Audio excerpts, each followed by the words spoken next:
জামাতের বিরুদ্ধে অপপ্রচারের উত্তর দিলেন ডক্টর মাসুদ। ওনারা বলতেন ভবিষ্যতে রাষ্ট্র চালাইতে হইলে আগে মিনি পার্লামেন্ট চালাই আসতে হবে।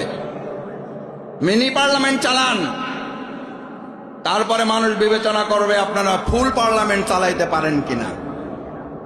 মিনি পার্লামেন্ট ঢাকা বিশ্ববিদ্যালয় সংসদ, মিনি পার্লামেন্ট চট্টগ্রাম বিশ্ববিদ্যালয় ছাত্র সংসদ, মিনি পার্লামেন্ট রাজশাহী বিশ্ববিদ্যালয় ছাত্র সংসদ, মিনি পার্লামেন্ট জাহাঙ্গীরনগর বিশ্ববিদ্যালয় ছাত্র সংসদ।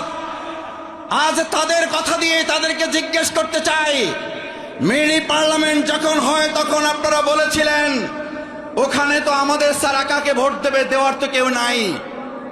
নাই যেখানে বলেছেন আলহামদুলিল্লাহ, আল্লাহ রাব্বুল আলামিন তার অশেষ মেহেরবানি দিয়ে ফুল পার্লামেন্ট 4টা বিশ্ববিদ্যালয় আমাদেরকে আল্লাহ দান করলেন। শুধু দানই করেন নাই, বাংলাদেশে মডেল বিশ্ববিদ্যালয় পরিচালনার ছাত্র সংসদ ছাত্র শিবির উপস্থাপন করে দেখিয়েছে বাংলাদেশ জামাত ইসলামী ভবিষ্যতে মডেল বাংলাদেশ উপহার দিতে পারবে।